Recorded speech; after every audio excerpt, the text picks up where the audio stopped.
Howdy folks, and welcome to Let's Talk Cattle. I'm Judd Cullors of Heritage Cattle Company, and tonight I have the pleasure having with me Ms. Kaitlyn Kempen of San Antonio, Texas. Kaitlyn is a junior at the East Central High School there in San Antonio, and she's got lots of passion. She's a very talented young lady, and anyway, it's just really great to have her on the show. Kaitlyn, welcome. It's good to have you here. Thank you for inviting me. I appreciate it. It's always a joy to be in Hungerford, Texas, and here at Heritage Cattle Company. Really does feel like home. Good. Well, we want you to feel at home. Kaitlyn, I've got you on tonight for a couple of reasons. Number one, I'm just a big fan of yours, and always have been. The other thing is, a lot of our viewers are into the show cattle business, and they like to show cattle. Some of them are just starting out, and others have been doing it for a while. And I thought it might be a good idea to just sort of walk them through some of the things maybe that you've learned in your career. And you know, if we can offer some things to help somebody else, then we all win, right? Yes, sir, of course. So let's kind of start from the beginning. Let's just say you get a calf for the first time, and you get a steer or a heifer at your barn. What are some of the things, the practices that you use kind of starting out? Well, I'm certainly not an expert. However, I did grow up in the industry, and over the years I've been fortunate to meet many talented and people who are very beyond their age in terms of knowledge and wisdom, and I've been very fortunate in that regards. However, the first thing that I like to do when I get a new heifer or a new steer home is certainly try to familiarize myself with the certain attitude or kind of personality of the animal. Sure. And so by doing that, I certainly don't want to go too fast and straight into it or any of those things. However, be as calm as possible, because I feel it always needs to be a welcoming type of environment, especially a new one that could be different for the said animal. So I always like to take it really slow and maybe try to start brushing the heifer or steer and scratching it with the stick if they like it, just depending on how advanced that animal is. And but certainly not trying to do things like washing straight ahead, because you know that could be certainly new for these animals. Oh, that's great. That's great. And you're right. I mean, I think just sort of building that bond with that animal is key, right? Yes, sir. Certainly. They all have different attitudes, different personalities, kind of like people sometimes. Of course. All right, let's just say you start tying them up for the first time. Do you work them? You kind of work your way up to them with a brush? Do you recommend the show stick first? Well, I think the most important thing is not to act like you're scared or skittish of the animal, but be very firm in every movement that you have, because you certainly don't want to scare the animal by walking over, creeping up to it per se. And what I was always taught is to go directly to the shoulder. Okay. I have a hard time reaching you if they, want to kick or buck or anything like that. So I was always taught to go right to the shoulder, maybe start petting them before you put the brush, because that is a new type of feel for the animal. So I was always taught to kind of brush your hand down their shoulder and then maybe start the brush and things like that. If you never had a stick on one, I think it's always important to maybe scratch their top first before going directly into their belly, and so just trying to work new things in depending on how advanced the animal is. So those are what I was taught at least. Yeah, good points. Good points. You mentioned washing or giving one a bath, and obviously that's something that we have to teach all of them to do or to get used to.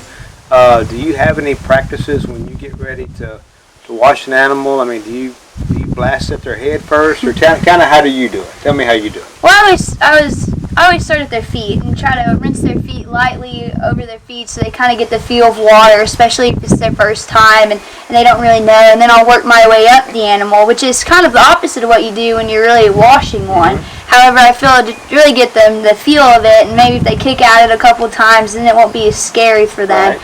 And so I always start at their feet, start at the ground, and work my way up. And the head's kind of the last place that I like to work to, because obviously that's not really a pleasant feeling for most of them. Sure. And so even the first couple times, maybe it's not washing the head exactly, because you certainly don't want to have the first experience as a bad one. Right. And so That's at least what I do whenever I start working up them. Okay, perfect. Well, how often do you rinse and how often do you shampoo? I mean, is it something you shampoo every time, or? How do you like to do it? I certainly, don't shampoo every time. I feel it really dries out the hair a lot, especially on hairy ones that have a lot of hair. I usually shampoo about twice or 3 times a week and rinse every day because, especially in South Texas and San Antonio, it's certainly very hot. And so I like to shampoo and condition when I do the process, because I feel just having the best condition, not only hair but also skin, because a lot of these major shows in Texas are slick shows, right. And so having a good condition on their skin, and when the judge feels them, obviously is going to give you the edge. Sure. So I'm definitely going in and first rinsing and then washing and then conditioning, and maybe even letting the condition soak into their skin so they really get that good conditioning in. I feel is really important, especially for slick steers. Sure, definitely. And so, for example, like if you show a slick steer at a major, do you keep hair on them throughout the year and then slick them toward the end, or kind of what do you like to do? Yes, so we usually try to slick them 3 days before you go on the show, just so you can really make sure that you get all of the hair off. Obviously don't want to leave pieces, but sometimes it does get hard to see, especially on maybe your tiger striped or more American influence cattle. It gets hard to see where you missed their hair or not. But I also try to slick the cattle 3 days before, so it can also grow out a little bit. If you made any mistakes, you can catch your mistakes. Sure. And also, again, to make sure your skin's conditioned and you can kind of check yourself in those terms. Well, good. How about when it comes to feeding? There's a lot of different feeds out there, and we're certainly not trying to do any advertisement for any certain feed company, but I think maybe just the management side of feed is probably a pretty good practice. What do you do? How do you feed your cattle? Yeah, and I'm certainly not here to promote any types of feed. I fed them all. I think I fed them all at this point. However, my family's been quite successful in feeding the Horn Premium feed, and of course, I feel every animal is different when you start breaking it down and starting to feed them. However, when you first get home, I think it's important to kind of stay on the feed that they've been getting fed, right, and work their way up to, if you're going to feed a different type, not just to throw them on to a different type of feed immediately, but for say if I got them from you and you're feeding them Purina, then I would definitely try to work in the Horn half and half, maybe just slightly work it in a scoop at a time, just so they can get used to the new type of feed. I feed my cattle twice a day, and once we get them working up to their full feeding, we can get up to about 20 to 22 pounds a day on a calf, trying to get them in the right show condition to show in the show and things like that. And so it equals out to be about 5 scoops per feeding. But it's really important to make sure your calf's eating at a consistent time as well. And I think that's probably the key whenever you're feeding your livestock. If you feed them at 6 o'clock in the morning, then every day you need to feed them at 6 o'clock in the morning and 6 o'clock at night if you're going to do it. Consistency really is. And I understand you miss a feeding. That's understandable. I'm not a Nazi or anything like that. But I do understand that it's important for them so that they have a regimen and they have to continue to follow, and that way they can eat every day consistently. Good. As far as the amount of hay that you use, is there a certain amount that you try to feed each time, or do you feed in the morning and night, or just once a day?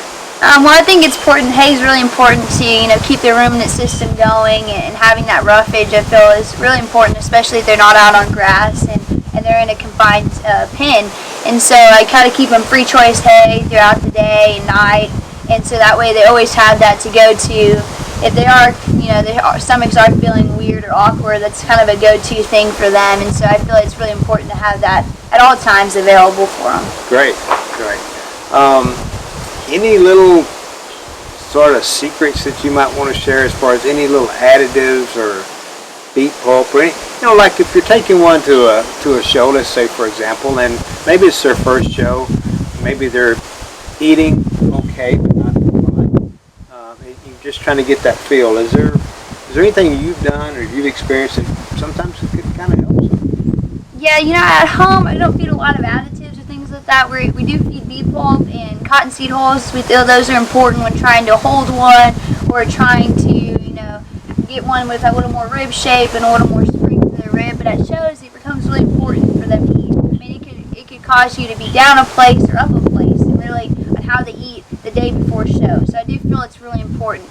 when it comes down to them not eating, trying different things at a show becomes important. So whether it's borrowing your neighbor's feed because it's different, or feeding them wet beef pulp sometimes is what works the best for them. You have to find something that they really like. Kind of a secret that I was taught early on a couple years ago was feeding pre-con. And I never thought it would really work, but honestly, they go crazy for it. And I think it's because it's pelleted, and they like it, and obviously increase the palatability of that feed. But when it comes down to show day, if they really aren't eating, pre-con's kind of my go-to feed, Good. believe it or not. That's actually a really good point.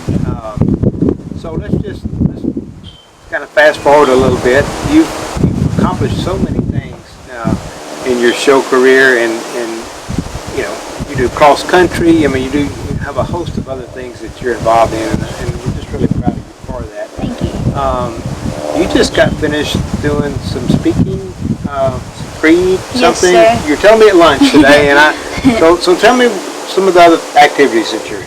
I'm trying to be really involved in FFA and 4-H. I feel it's a really good youth organization that you can get your kids started at a young age. And with that being said, I'm the chapter president of my FFA chapter as well as the vice president of my district.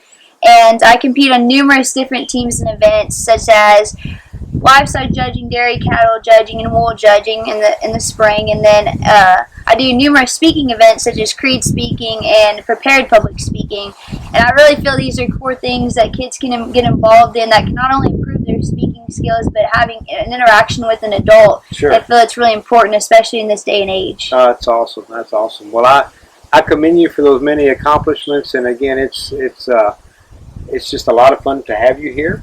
Thank you. I don't want to take up a lot more of your time. I know you have to travel back today and get ready for school tomorrow, but thanks for being here with us. Appreciate what you do, and we'll see you, I guess, at the next upcoming event. Yes, sir. Thank you for having me. Thank you. Thanks again for watching Let's Talk Cattle. This weekend we have a sale coming up October 27th and 28th. It's an online auction at dvauction.com. It's called Making Memories 5. In the sale we have show heifers and donor prospects. In addition, we're offering a rare opportunity to purchase semen from Heritage Cattle Company's herd bulls. And thanks again for watching Let's Talk Cattle.